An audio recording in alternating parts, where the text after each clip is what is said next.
بسم اللہ الرحمن الرحیم الحمد للہ رب العالمین والصلاة والسلام علی اشرف الانبیاء والمرسلین سیدنا و نبینا و مولانا محمد وعلی آلہ وصحبہ اجمعین اما بعد.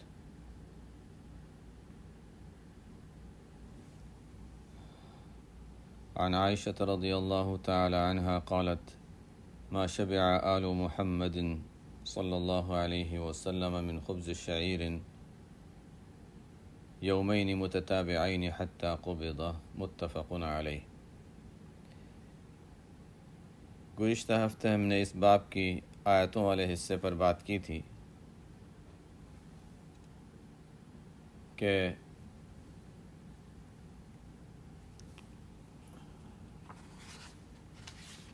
غالباً یہی تھا، یہیں سے تھا. تو گزشتہ ہفتے ہم نے بات کی تھی بھوکا رہنے اور دنیاوی معاملات میں انسان سادگی اختیار کرے، کھانے پینے لباس کے سلسلے میں کم پر گزارا کرے. اس سلسلے میں عنوان تھا اور آیتوں کو ہم نے پڑھ لیا تھا. اب ہمیں احادیث کا سلسلہ جو ہے اس پر بات کر رہے ہیں. پہلی حدیث ہے، حضرت عائشہ رضی اللہ تعالی عنہ کی روایت ہے. فرماتی ہیں کہ ما شبع آل محمد، نبی کریم صلی اللہ علیہ وسلم کے گھر والے، گھرانے کے لوگ، ازواج مطہرات، حتیٰ کہ بنات مطہرات کے گھر میں بھی ایسا ہی حال تھا. نبی کریم صلی اللہ علیہ وسلم کے گھر والے 2 دن لگاتار جو کی روٹی سے سیر ہو کر انہوں نے نہیں کھایا، یا بلکہ یہاں تو سیر ہونے کی بھی قید نہیں ہے. من خبز شعیرن، 2 دن لگاتار جو کی روٹی بھی نہیں کھائی. یہ کب تک سلسلہ رہا؟ کیا فتوحات شروع ہونے تک؟ کیا شروع کے دور میں؟ نہیں، حتی قبض، وفات تک یہ سلسلہ جاری رہا. اور ظاہر حضور صلی اللہ علیہ وسلم کے گھر کے افراد جب بھوکے رہتے تھے، آپ صلی اللہ علیہ وسلم کا حال تو اس سے بھی اوپر. آپ صلی اللہ علیہ وسلم کی بھوک برداشت کرنا تو اس سے بھی زیادہ تھا. تو اور یہ جو کی روٹی اس زمانے میں کم قیمت سمجھی جاتی تھی، معمولی کھانا سمجھا جاتا تھا. گیہوں مہنگا ہوتا تھا اور کم ملتا تھا، اور جو زیادہ استعمال ہوتا تھا اور وہ کم قیمت بھی تھا. ذائقے کے لحاظ سے، کھانے کے لحاظ سے گیہوں کو زیادہ بہتر بھی سمجھا جاتا تھا. لیکن ان حضرات کے یہاں چونکہ کھانوں میں تکلفات یا لذیذ اور اس طرح کی چیزوں کا بالکل اہتمام نہیں تھا، بس مقصد کھانے کا یہی تھا کہ انسان کو قوت حاصل ہو جائے، جو بھوک کی شدت ہے وہ ختم ہو جائے بس. تو آپ صلی اللہ علیہ وسلم کے گھرانے کے لوگ، گھر کے افراد جو کی روٹی 2 دن لگاتار بھی نہیں کھائی، وفات تک، آپ صلی اللہ علیہ وسلم کی وفات تک یہ سلسلہ رہا. جب کھانے میں اس قدر کم پر گزارا کیا جاتا تھا تو باقی چیزوں میں ظاہر ہے سب سے پہلی چیز انسان جس کا زیادہ اہتمام کرتا ہے وہ کھانا ہے. کہیں پہنچ گیا، سخت بھوک لگی ہے تو نہیں، پہلے تو کھانے کا انتظام کرو، پھر باقی دیکھا جائے گا. اور یہاں سالن کی بات نہیں چل رہی ہے. ہم لوگوں کے یہاں اگر گھر میں روٹی ہو، سالن نہ ہو تو یہ سمجھا جاتا ہے اچھا کھانے میں کچھ ہے نہیں، آج کھانے میں کچھ ہے نہیں. دسترخوان پہ روٹی رکھ دی جائے، اچھا ابھی تک کھانا نہیں آیا. تو یہ ہم لوگوں کا حال، اور وہ بھی روٹی اعلیٰ سے اعلیٰ ہو، جتنی بھی اچھی ہو، لیکن اچھا ابھی تک کھانا نہیں آیا. بہرحال ہمارا طرز زندگی اور آپ صلی اللہ علیہ وسلم اور صحابہ کا طرز زندگی بہت مختلف ہے. ہمیں اس کمزوری کا احساس کم از کم ہونا چاہیے ان روایات کو پڑھ کے، اور ان چیزوں کے بارے میں یہ سوچنا چاہیے کہ اعلیٰ درجہ تو یہی تھا جو ان حضرات نے اختیار کیا. تو ایک دن کھانا کھایا، یعنی جو کی روٹی بغیر کسی سالن کے، دوسرے دن وہ بھی نہیں ملی. اس طرح سلسلہ رہتا تھا. اور وہ بھی یہ تو اس روایت سے معلوم ہوتا ہے، چلو ایک دن چھوڑ کے ایک دن، آگے تو پتہ چلے گا کہ نہیں دو مہینے گزر جاتے تھے اور روٹی بھی کھانے کو نہیں ملتی تھی۔ وفي رواية ما شبع آل محمد صلى الله عليه وسلم منذ قدم المدينة من طعام البر 3 ليال تباعا حتى قبض۔ اور ایک روایت میں ہے کہ آپ صلی اللہ علیہ وسلم کے گھرانے کے لوگوں نے، گھر کے لوگوں نے مدینہ منورہ جانے کے بعد سے گیہوں کا کھانا، یعنی گیہوں کی روٹی 3 راتیں لگاتار نہیں کھائیں وفات تک۔ جو کی روٹی اکثر مل جاتی تھی، کبھی کبھی گیہوں کی روٹی مل جاتی تھی، اور وہ بھی ایک دن ملی تو ایک دن نہیں۔ وعن عروة عن عائشة رضي الله تعالى عنها أنها كانت تقول والله يا ابن أختي إن كنا لننظر إلى الهلال ثم الهلال 3 أهلة في شهرين وما أوقد في أبيات رسول الله صلى الله عليه وسلم نار قلت يا خالة فما كان يعيشكم قالت الأسودان التمر والماء۔ حضرت عروہ جو حضرت عائشہ رضی اللہ تعالی عنہ کے بھانجے ہیں، حضرت اسماء رضی اللہ تعالی عنہ کے حضرت عروہ ابن زبیر،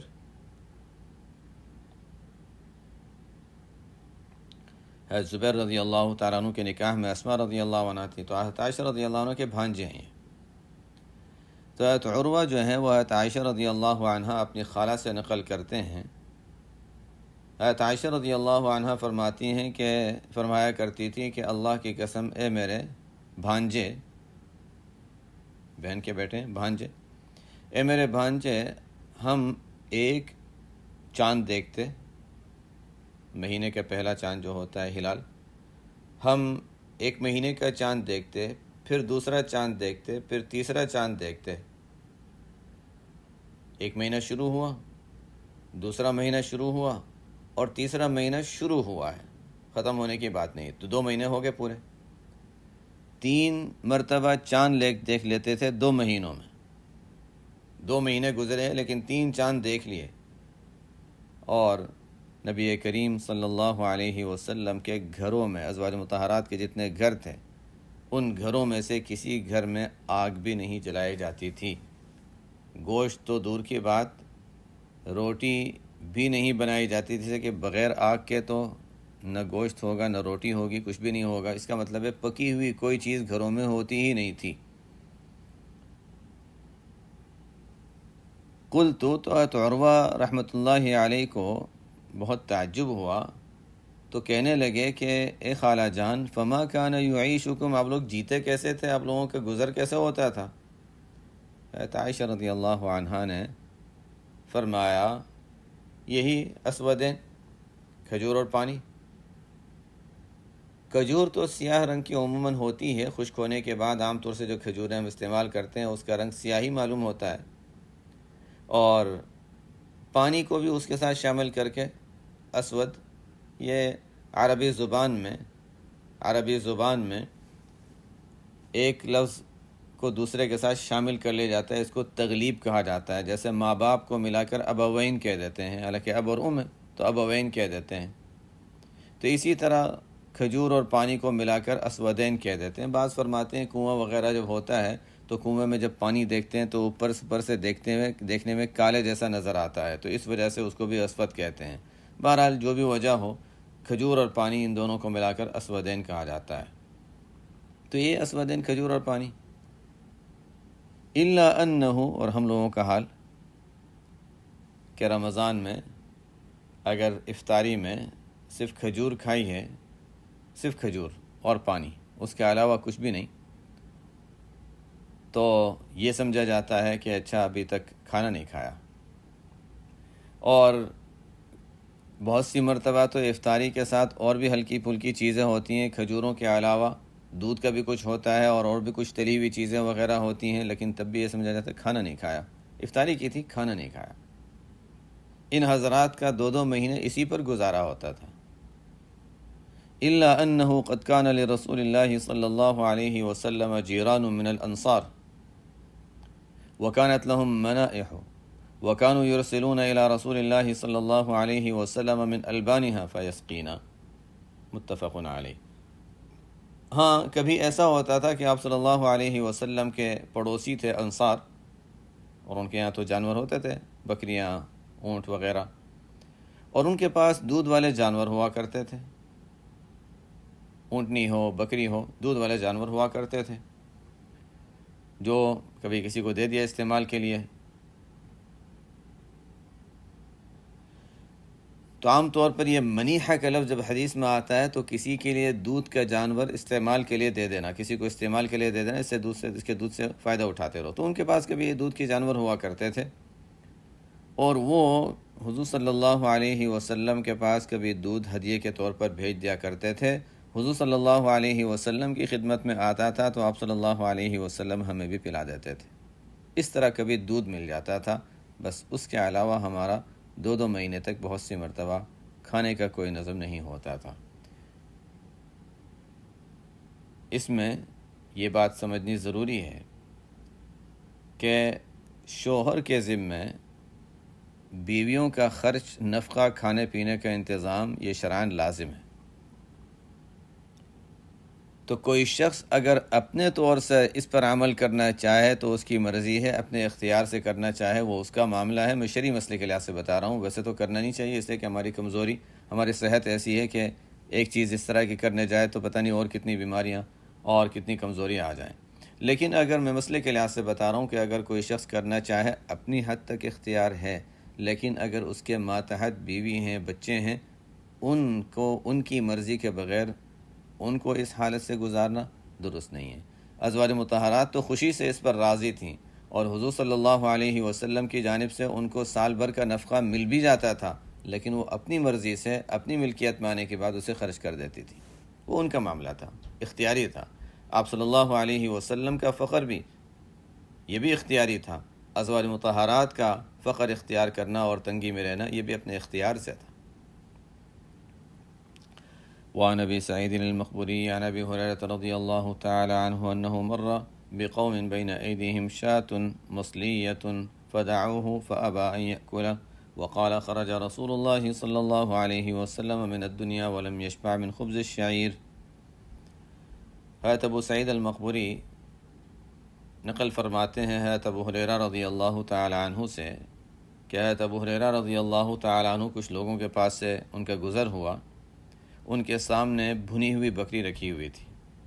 جیسے عرب میں دستور ہوتا ہے بکری کہ کبھی کبھی تو پوری بکری ہوتی ہے، کبھی اس کے بڑے بڑے ٹکڑے کر کے اس کو بھون کر آگ پر پکا کر رکھ دیا جاتا ہے۔ تو انہوں نے ابو ہریرہ رضی اللہ عنہ کو بھی بلایا، آپ بھی آ جائیے، کھانے میں شریک ہو جائیے، ہمارے لیے سعادت کی بات ہوگی۔ ظاہر ہے حضرت ابو ہریرہ رضی اللہ تعالیٰ عنہ جیسے میزبان کس کو میسر ہو۔ بلایا، انہوں نے کھانے سے انکار کر دیا۔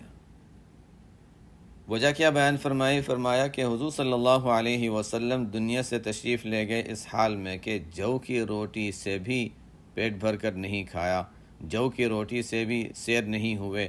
جب آپ صلی اللہ علیہ وسلم کا یہ حال تھا کہ گیہوں تو کیا، جو کی روٹی بھی سیر ہو کر نہیں کھائی، تو پھر ہم لوگ وہ بھی بھنی ہوئی بکری اس کو استعمال کریں اس طریقے سے، یہ تو بہت زیادہ معلوم ہوتا ہے، اس لیے نہیں کھایا۔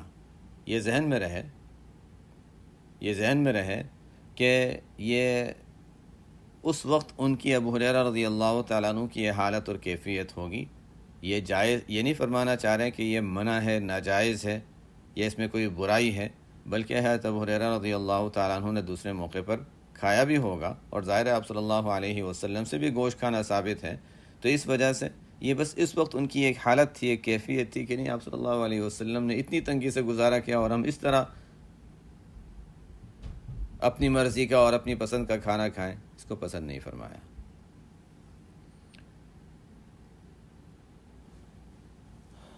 وعن انس رضی اللہ تعالی عنہ قال لم يأكل النبي صلى الله عليه وسلم على خوان حتى مات وما أكل خبزا مرققا حتى مات وفي رواية له ولا رأى شاة سميطا بعينه قط۔ حضرت انس رضی اللہ تعالیٰ عنہ فرماتے ہیں کہ نبی کریم صلی اللہ علیہ وسلم نے کبھی میز پر نہیں کھایا۔ خوان یہ زمین سے اونچا کر دیا جائے ٹیبل کو، ایک تو ہے کہ زمین پر دسترخوان، وہ تو ثابت ہے، سنت ہے، عام طور پر چمڑے کا ہوتا تھا۔ ایک ہوتا ہے زمین پر ہم کوئی تخت رکھتے ہیں، وہ بھی ٹھیک ہے۔ ایک ہوتا ہے ہم زمین سے اونچی کوئی چیز رکھیں جس میں انسان کو کھانا کھانے کے لیے جھکنا نہ پڑے، کھانا اوپر آ جائے اس کو جھکنا نہ پڑے، تو یہ خلاف سنت ہے۔ اب اس کے درمیان میں درجہ آتا ہے، بالکل زمین کے ساتھ اگر ہو تو سنت ہے دسترخوان بچھانا، اگر اونچا ہو جیسے کرسی پر بیٹھتے ہیں تو کرسی سے لے کر میز یعنی جو ٹیبل ہوتی ہے اس میں تقریباً 1 فٹ، تو 1 فٹ جتنا اونچا اگر ہے تو پھر تو ہم کہیں گے کہ یہ خلاف سنت میں آ گیا، اس حدیث کے خلاف ہو گیا۔ یہ بھی ایسی چیز ہے کہ اس کا اہتمام کرنا چاہیے، گھروں میں بہت سی جگہوں پر اس کا اہتمام نہیں ہوتا۔ ایک ایک سنت کی برکتیں ہوتی ہیں، ایک ایک سنت ایسی ہوتی ہے کہ کئی آفتیں اس کی وجہ سے رکی رہتی ہیں، ایک ایک سنت ایسی ہوتی ہے کہ اللہ تعالیٰ اس کی وجہ سے کتنی خیر و برکت گھر میں نازل فرماتے ہیں۔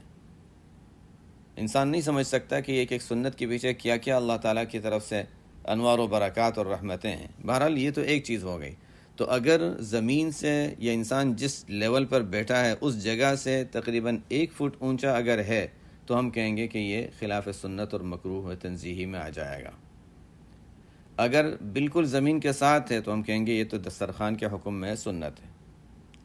اب درمیان میں اگر ہے کہ تھوڑا سا اونچا، جیسے بہت سی جگہوں پر ہوتا ہے تھوڑا سا اونچا، ہم کہیں گے بہتر تو یہ تھا کہ اونچا نہ ہو، اس میں کوئی شک نہیں، بہتر تو یہ کہ اونچا نہ ہو، لیکن اس کو مکروہ کہنا بھی یعنی مکروہ بھی کہنا مشکل ہے، لیکن اس کو یعنی بالکل سنت کے موافق کہنا بھی مشکل ہے، یہ درمیان کی صورت ہے۔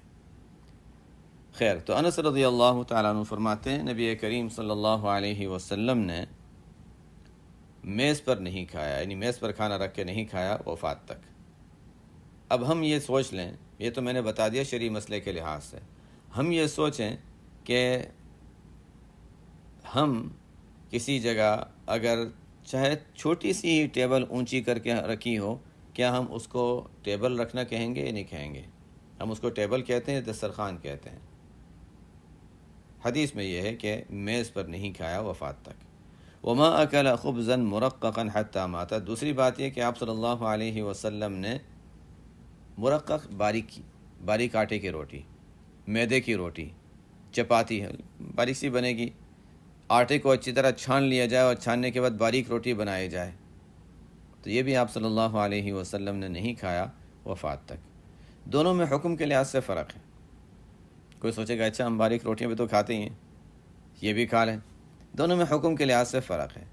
باریک روٹی یعنی میدے کی روٹی یا باریک آٹے کی چھنے ہوئے آٹے کی روٹی کھانا، یہ تو آپ صلی اللہ علیہ وسلم کا اس زمانے کے ایک عام دستور، سادگی اختیار کرنے وغیرہ کے لحاظ سے، صحت کے لحاظ سے بھی فائدہ مند ہے، صحت کے لیے بھی فائدہ مند ہے، اور کھانے میں سادگی وغیرہ اس زمانے میں وہ تو تھی ہی، وہ تو ہم جانتے ہیں کہ ہم اس چیز میں تو آپ صلی اللہ علیہ وسلم کے زمانے میں جو طرز زندگی تھا، آپ کا جو طریقہ تھا، اس سے ہم ذرا دور ہٹ گئے ہیں، اس میں کوئی شک کی بات نہیں، لیکن پھر بھی اس کو مکروہ نہیں کہا جاتا۔ لیکن میز پر کھانا، وہ چونکہ عام طور پر وہ تو ایک ایسا بھی نہیں کہ اس سے انسان کا اچھا پیٹ اچھی طرح بھر رہا ہے یا ذائقے میں اچھا لگ رہا ہے، میز تو بس یہی ہے کہ اس زمانے میں عموماً مالداروں کا یہ طریقہ سمجھا جاتا تھا جس کو ناپسند کیا گیا، اور بعد میں بھی یہی رہا سلسلہ۔ تو دونوں میں حکم کے لحاظ سے فرق ہے، دونوں کو ایک ساتھ بیان کیا گیا، کوئی یہ نہ سمجھے کہ دونوں ایک ہی حکم میں ہیں، جب یہ کر رہے ہیں تو اچھا اس میں بھی کوئی حرج نہیں، دونوں میں حکم کے لحاظ سے فرق ہے۔ اور وفی روایت لہو، ایک روایت بخاری شریف کی ہے جس میں ہے انس رضی اللہ عنہ فرماتے ہیں کہ نبی کریم صلی اللہ علیہ وسلم نے شاتن سمیتن، کھال اتاری ہوئی بھنی ہوئی بکری کبھی دیکھی نہیں اپنی آنکھوں سے۔ جیسے ہوتا ہے کہ پوری بکری اس کی کھال اتار لی گئی اور پورا صحیح سالم اس کو پکا لیا جاتا ہے، پورے بکری کو، تو یہ کھال اتاری ہوئی بھنی ہوئی بکری آپ صلی اللہ علیہ وسلم نے اس طرح کبھی اپنی آنکھوں سے نہیں دیکھی۔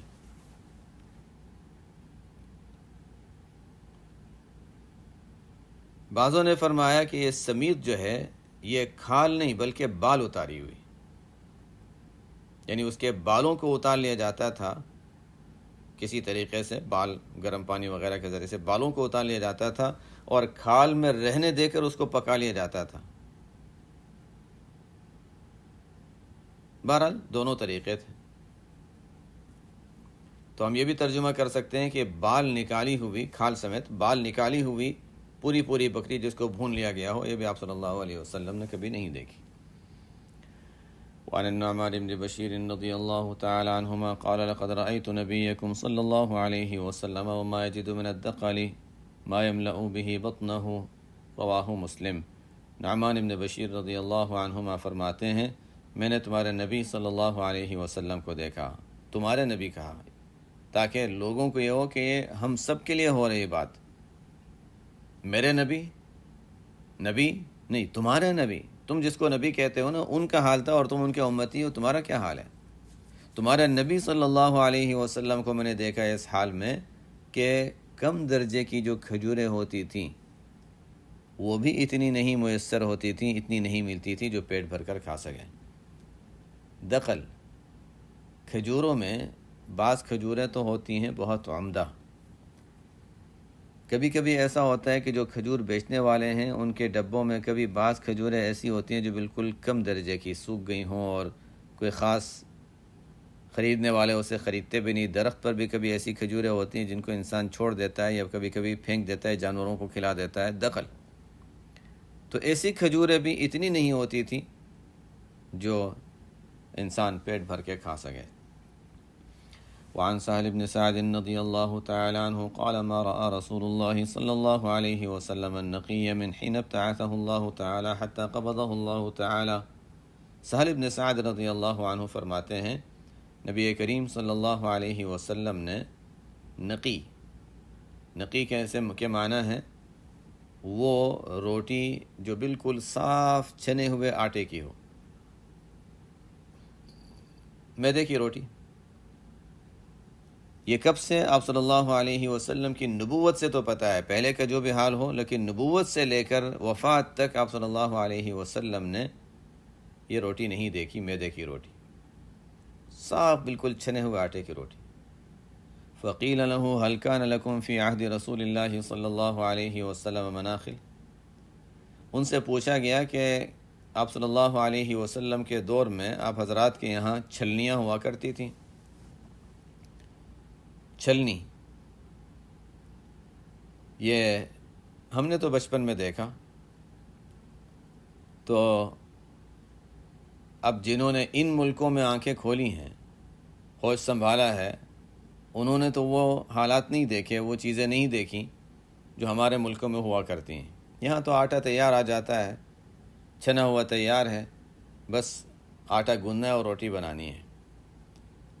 پہلے ایسا ہوتا تھا کہ کوئی شخص گیہوں خریدتا یا جو خریدتا، پھر چکی والے کے پاس جاتا، ابھی بھی ہمارے ملکوں میں ہوتا ہے، ہمارے ملکوں میں، ہمارے علاقوں وغیرہ میں ہوتا ہے، ہندوستان وغیرہ میں انسان گیہوں یا جو خریدتا ہے، چکی والے کے پاس جاتا ہے، چکی والا اس کا آٹا بناتا ہے، آٹا بننے کے بعد پھر اس کے بعد اسے گھر لایا جاتا ہے، گھر میں لا کر جب روٹی بنانے کا وقت آتا ہے تو اس آٹے کو چھلنی میں رکھا جاتا ہے جس میں چھوٹے چھوٹے سوراخ ہوتے ہیں، اس کو ہلایا جاتا ہے، پاؤڈر وغیرہ نیچے آ جاتا ہے آٹا، اور اس میں کچھ ذرات ہوتے ہیں، کبھی ہوتا ہے چھلکا رہ گیا، کبھی ایسا ہوتا ہے کوئی پتھر وغیرہ، چھوٹی سی پتھری وغیرہ، کوئی اس طرح مٹی وغیرہ، اس طرح کے ذرات ہوتے ہیں، وہ اوپر رہ جاتے ہیں، آٹا نیچے آ جاتا ہے۔ تو اس طرح چھلنی ہوتی، اب اس پر ہے کہ اس میں کتنے بڑے سوراخ ہیں، اس کے لحاظ سے وہ نیچے کتنا موٹا رہے گا اور اوپر کتنا چھوٹے گا، اس کے لحاظ سے۔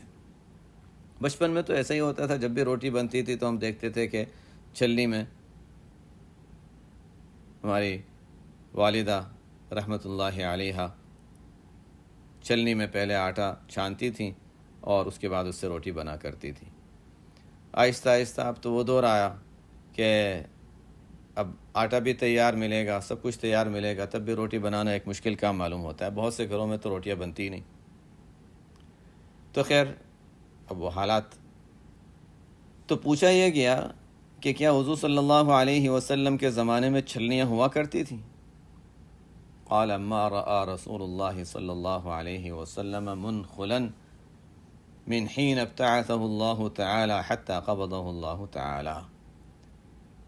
حضور صلی اللہ علیہ وسلم نے تو چھلنی دیکھی ہی نہیں نبوت سے لے کر وفات تک، چونکہ پہلے کا حال تو پتہ نہیں۔ فقیل له کیف کنتم تأکلون الشعیر غیر منخول، تو سوال یہ کیا کہ پھر جو کی روٹی کیسے کھاتے تھے جبکہ وہ چھنا ہوا آٹا نہ ہو؟ اس لیے کہ آٹے میں گیہوں کو جب پیستے ہیں تو اس کے ساتھ چھلکے بھی ہوتے ہیں، اور چھلکے جو ہوتے ہیں اس کو اگر روٹی بنانے کی کوشش کی جائے تو نہیں بنے گی، اس لیے کہ وہ آٹے کی شکل کا ہوتا ہی نہیں، وہ چپکتے نہیں آپس میں، اس کو گوندا جائے تو نہیں بنے گا۔ لیکن چونکہ گیہوں کے اندر چھلکا کم ہوتا ہے اور اس کو ہلکا ہلکا اگر جو بڑے بڑے چھلکے ہٹا دیے جائیں تو اس کا آٹا گوندنا پھر بھی ممکن ہے، ہو جاتا ہے۔ لیکن جو اس میں چونکہ چھلکا زیادہ ہوتا ہے، چھلکا زیادہ ہوگا تو آٹا گوندیں گے تو آٹا چپکے گا ہی نہیں، اس کی روٹی بنانے کی کوشش کریں گے تو روٹی بنے گی نہیں، اس لیے کہ آٹا چپکتا نہیں۔ تو یہ سوال کیا، اور دوسرا ہے کہ اس میں چھلکا ہوتا بھی بہت زیادہ، اتنا زیادہ چھلکا انسان کیسے کھائے، وہ ذائقہ ہی ختم ہو جائے گا۔ کیف کنتم تأکلون الشعیر غیر منخول، بغیر چھنے ہوئے آٹے کی روٹی کیسے کھایا کرتے تھے؟ قال کنا نطحنہ، تو فرمایا سہل بن سعد رضی اللہ عنہ نے کہ ہم جو کو پیس لیتے تھے، ہم جو کو پیس لیتے تھے، وننفخہ، پھونک مار دیتے تھے، پھونک مارنے کی وجہ سے فیطیر ما طار، اوپر جو بڑے بڑے چھلکے ہوتے تھے وہ اڑ کر نکل جاتے تھے، اور وما بقی سریناہ، اور جو باقی بچ جاتا تھا اس کو پانی میں ملا کر پھر اس سے روٹی بنا لیتے تھے۔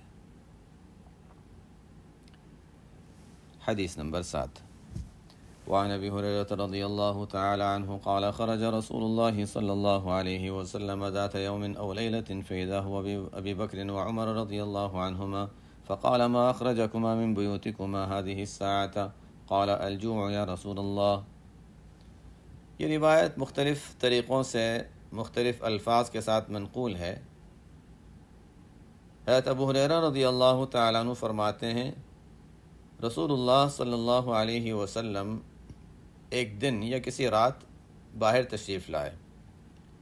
دوسری روایتوں سے معلوم ہوتا ہے کہ یہ دن کا اور دوپہر کا وقت تھا، اور یہ ایسا وقت تھا جس میں حدیث میں آتا ہے، شمائل کی روایت میں ہے کہ ایسا وقت تھا جس میں نہ حضور صلی اللہ علیہ وسلم باہر تشریف لایا کرتے تھے، اور نہ ایسے وقت میں کوئی آپ صلی اللہ علیہ وسلم سے ملاقات کے لیے جایا کرتا تھا۔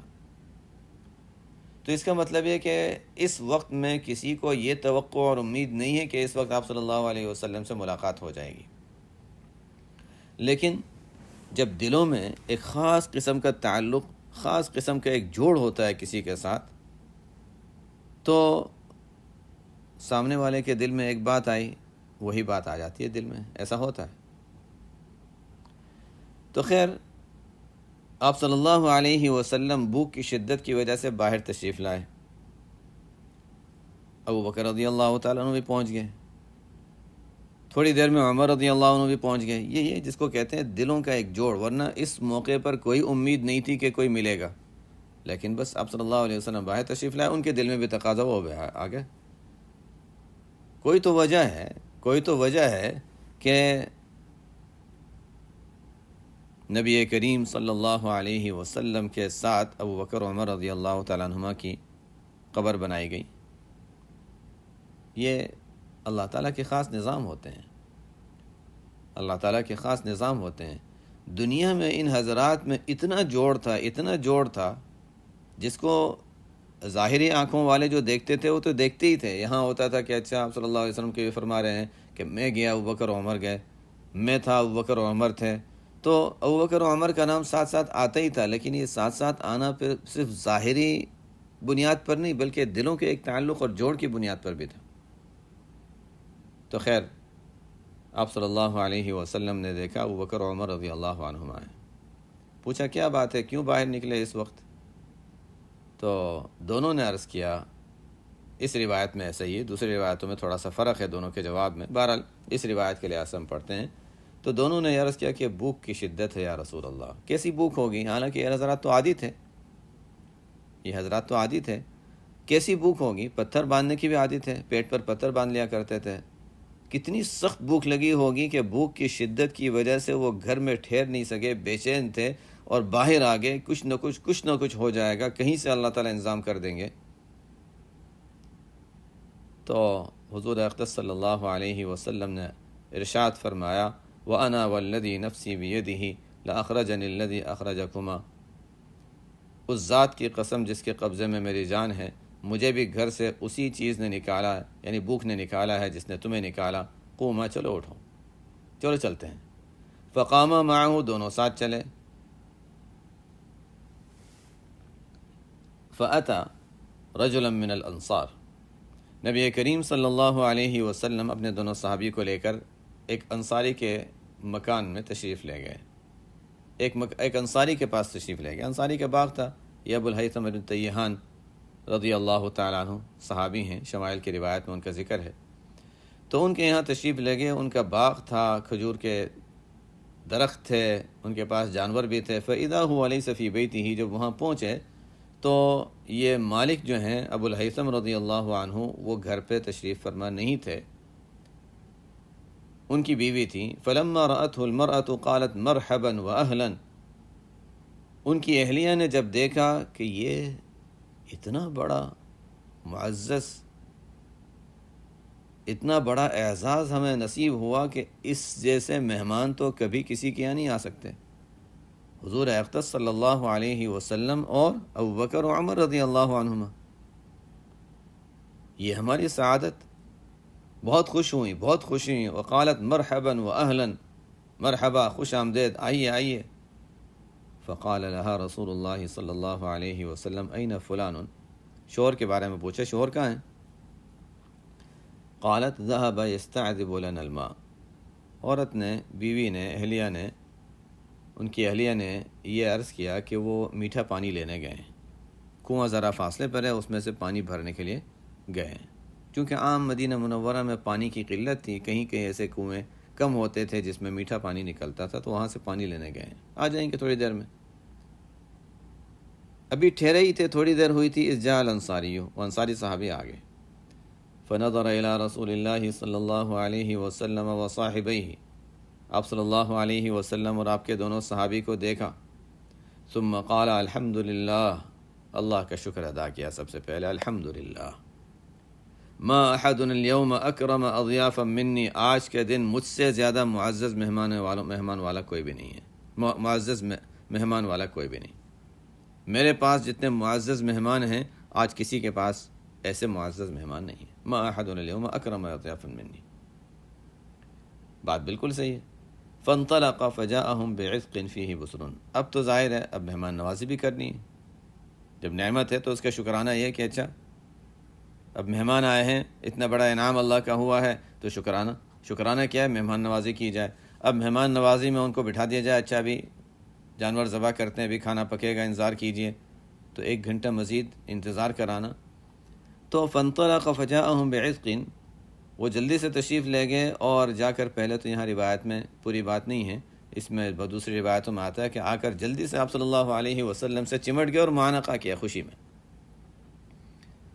پھر تشریف لے گئے، ان کو بٹھایا، چادر بچھائی یا کچھ بچھایا زمین پہ، اس پر ان کو بٹھایا، اور پھر تشریف لے گئے اور کھجور کے درخت کی کا پورا ایک خوشہ توڑ کر لے آئے۔ بعزق فیہ بسر و تمر و رطب، جس میں 3 قسم کی کھجوریں تھیں۔ رطب تو ہم سب جانتے ہیں، بالکل تر و تازہ پکی کھجوریں، اور تمر کہتے ہیں جو کھجوریں درخت پر رہ کر، یا کبھی کبھی تو ہوتا ہے بعد میں نکال کر خشک کی جاتی ہیں، یا کبھی درخت پر رہتے ہوئے خشک ہو جاتی ہیں۔ اور تیسری کھجور جو پہلے نمبر پر بیان کی گئی، بسرن، جو کچھ کچی کچھ پکی ہوں، تو کچھ کچی پکی کھجوریں اور کچھ خشک کھجوریں تھیں اس میں، اور کچھ تر و تازہ کھجوریں تھیں، تینوں قسم کی کھجوریں تھیں، پورا خوشہ توڑ کر سامنے رکھ دیا، اس میں سے کھا لیجیے۔ حضور صلی اللہ علیہ وسلم نے، دوسری روایتوں میں ہے کہ آپ صلی اللہ علیہ وسلم نے یہ بھی ارشاد فرمایا کہ تھوڑی پکی ہوئی کھجوریں لے آتے، پورا خوشہ توڑ کے لے آئے۔ تو انہوں نے عرض کیا کہ یا رسول اللہ، ہر ایک کی اپنی پسند، آپ خود پسند فرما لیں، جو آپ کھانا چاہیں۔ انسان ایک چیز کھاتا ہے، اچھا ذرا ذائقہ بدلنے کے لیے دوسری کھا لیتا ہے، تو مختلف قسم کی میں اس لیے لایا، مہمان نوازی کا تقاضا تو یہی تھا۔ کہ مختلف قسم کی چیزیں سامنے رکھ دی جائے، مہمان کو جو پسند ہو وہ کھا لے۔ فقال کلوا، آپ صلی اللہ علیہ وسلم نے اپنے دونوں ساتھیوں سے فرمایا کہ کھاؤ۔ وأخذ المدیہ، اتنے میں وہ ابو الہیثم رضی اللہ عنہ تھے، انہوں نے چھری ہاتھ میں لی۔ آپ صلی اللہ علیہ وسلم سمجھ گئے کہ یہ کوئی جانور ذبح کریں گے۔ فقال له رسول اللہ صلی اللہ علیہ وسلم ایاک والحلوب، دیکھو جلدی میں ایسا نہ کرنا کہ دودھ دینے والی بکری یا دودھ دینے والا جانور ذبح کر دو، اس لیے کہ ابھی مقصد گوشت ہے۔ گوشت کھانے کا مقصد جو ہے وہ کسی بھی بکری سے حاصل ہو جائے گا۔ دودھ والا جانور تو روزانہ دودھ بھی دیتا ہے جس سے مزید فائدہ ہوتا ہے، تو انسان کو جب بھوک لگی ہو تو ایسی چیز پر گزارا کرے جو کم ہو، کیوں ایسی چیز پر اعلیٰ چیز لے جس کی وجہ سے دوسرے فوائد بھی رک جائیں۔ تو ایک بکری جو دودھ بھی دے رہی ہے تو اس سے بھی گوشت کھانے کا مقصد حاصل ہوگا، جو دودھ نہیں دیتی اس سے بھی گوشت کھانے کا مقصد حاصل ہوگا۔ تو فرمایا کہ جو دودھ نہیں دیتی اس کو ذبح کرنا، دودھ والے جانور کو ذبح نہ کرنا، کم پر گزارا کرو، آگے حاصل ہونے والے نفع کو روک نہ دو۔ فذبح لهم، خیر انہوں نے جانور ذبح کیا۔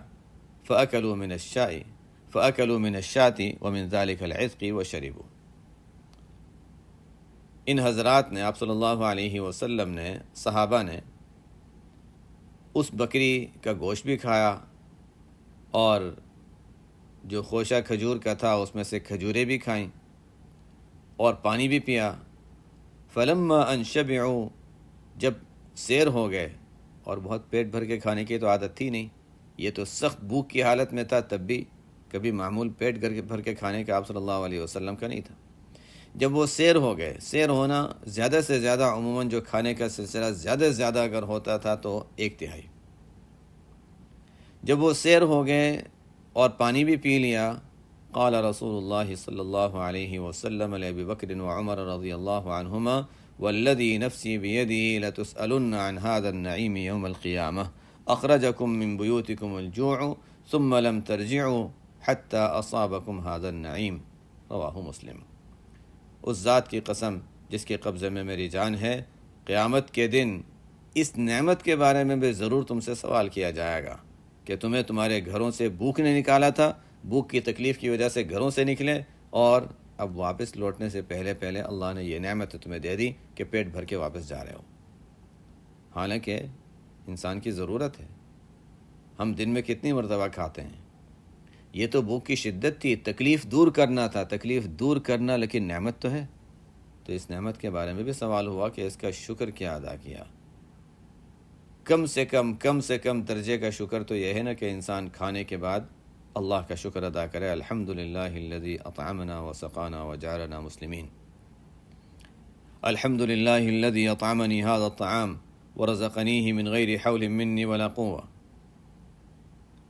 الحمد للہ حمدا کثیرا طیبا مبارکا فیہ غیر مکفین ولا مودع ولا مستغن عنہ ربنا۔